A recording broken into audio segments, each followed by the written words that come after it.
Good morning. This is the welcome to week 4 video. So I hope you're having a great semester start. We are already in week 4. It's hard to believe. Let's take a look at what we're doing this week in biology class. You should have already taken exam 1. It was on the 9th. It was online.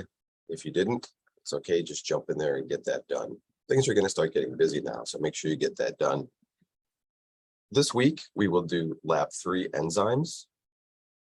And then there's another exam on Friday. Now, the reason this exam is so quick is because it is an open book test, and you can just get in there, get it done, and then by next Monday, we'll be ready to roll on unit 3. So it really helps us accelerate quickly into unit 3.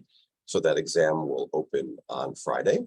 You may use all your resources to take that exam, your book, the lecture notes that I put up already, the internet, whatever you find the most useful. And the reason it's open book is what I mean by it's open book is there's no time limit.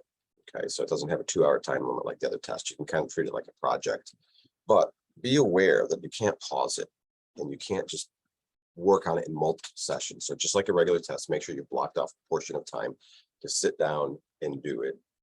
It won't lock you out after 2 hours, but if you pause it or walk away from it or close your computer, it may lock you out. So just make sure you block out a time to get that done. And again, you can use all your resources for it. So let's get that done this week.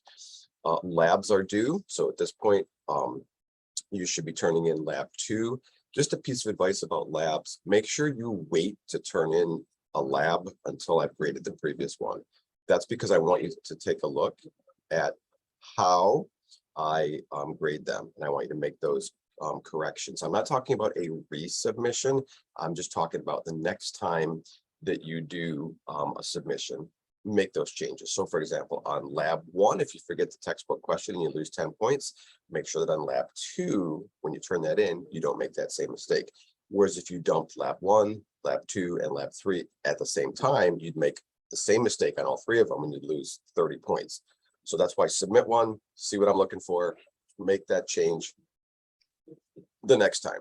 All right. Another common mistake that people make is they put pictures and captions in the results section, but they don't say anything else. So let's take a look at the lab report guidelines and let's talk a little bit more about that, because now is the time when you're writing lab reports and you want to make sure that you're doing everything properly. So if you go over here to labs and you go to lab report information, this document, if it'll open for me, it comes straight from your lab book.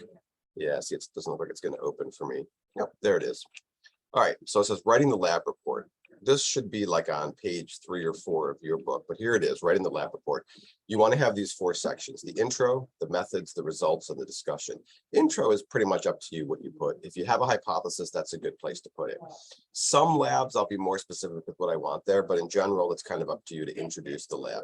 Methods is where you literally copy and paste everything that you did. So it's the one time in the lab report that you can bullet point and make a list. Otherwise, I want full sentences, full paragraphs. So it can just literally be step 1, step 2, step 3, step 4, straight from the lab manual. So if you can copy and paste that digitally, some of these are available on D2L. That's what I would do. If you've made a modification to it, then you got to put that in there too.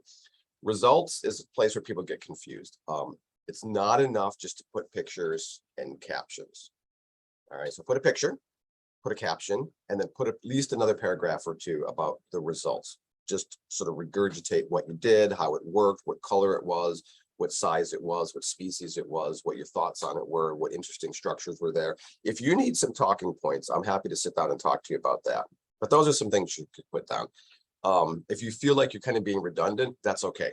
In a scientific research paper, you can pretty much read any one of these sections and kind of get the whole gist of it. So that's okay if you're being redundant. If you're doing graphs, do not hand draw them and take a picture of it and put them in there. Everything should be digital. The whole lab report should be typed very professionally. And if you need help learning how to do graphs, pictures, captions, data tables should not be pictures. They should be rebuilding of the data table.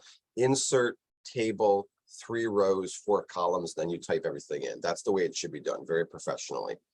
And then the discussion section is kind of like the conclusion, but you don't call it that. You call it the discussion section. And notice it's another use of the word discussion, but it's not the same as discussion board post. It's a section within your lab report, and it has nothing to do with the discussion board post. Just the same word being used two different ways in this class. It is confusing for some people. The discussion section is where you conclude things. So one thing that I really look for there is the answers to all the questions. But again, don't say question one. The answer is just write full sentences, full paragraphs, and work the answers into what you say. That's what I'm looking for. It gives you something to talk about there. Don't forget the textbook question. That goes there as well. So that's just some general guidelines on how to write it. It has to be written like a paper. It's not a worksheet. It's not a data dump. It's not bullet points. It is like a paper with those 4 sections.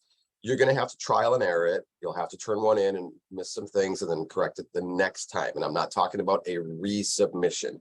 I'm talking about fix those mistakes going forward. So for example, if your discussion section is just, this is what we did today, it was interesting, that's fine, but you forgot to answer the questions. Now you might say, what questions? In the lab, there are questions you have to answer. That's where they go in the discussion section. The common mistake, of course, is to forget the textbook question. Where's that? On D2L, when the lab assignment was given, there's also a little paragraph there that tells you what else you're supposed to include. And that is where you'll see the textbook question. Common mistake, people will forget that. I've had people forget it all year and lose 10 points and lose 10 points and lose 10 points all year and never catch that. Maybe didn't care, maybe couldn't find it.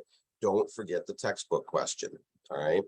Now, listen, if you've submitted 3 labs already and you haven't done all this right, and I haven't graded it, that's fair game. You can go back in there and fix that. When I grade the most recent submission. I look at that date. If there's 3 submissions, and if you left me a note or not, it says this is the one to do, I look at the most recent one. So yeah, that's fair game. You beat me to it. Go ahead and fix that. But that's different than a resubmission where you got an 80 and you're fixing everything. I'm not making suggestions for you to fix. It's going to be suggestions for the next one. All right. So I hope that was helpful. Also, discussion board posts. If you go over to activities, discussions, there are 3 discussion boards. The first 2 are quizzes 2 and 3. So let's back up a step. Quiz 1, submit your course policy acknowledgement form that was signed. Some people still haven't done it, so you're getting a 0 for quiz 1. Quiz 2 is class introductions. Introduce yourself and then comment on 2 or 3 other people. Some of you have either not done that or you have not done the second part of that, which means you're commenting on somebody else's introduction. So you're going to get either a 0 or a 50 until you do that. Lab 1 discussion.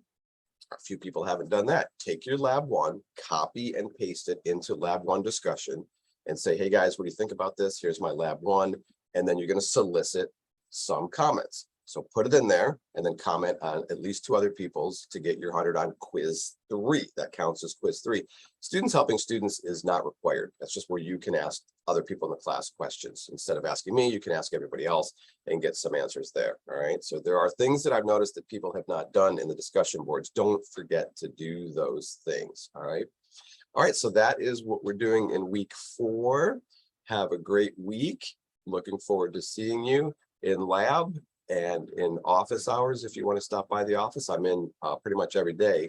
So email me, call me, and feel free to stop by and work on some of these assignments. Also, there's tutoring. We have free tutoring in our department. If you want to know more about it, there's a link, or also ask me. It's another resource you have available to you. Have a great day, and we will talk soon.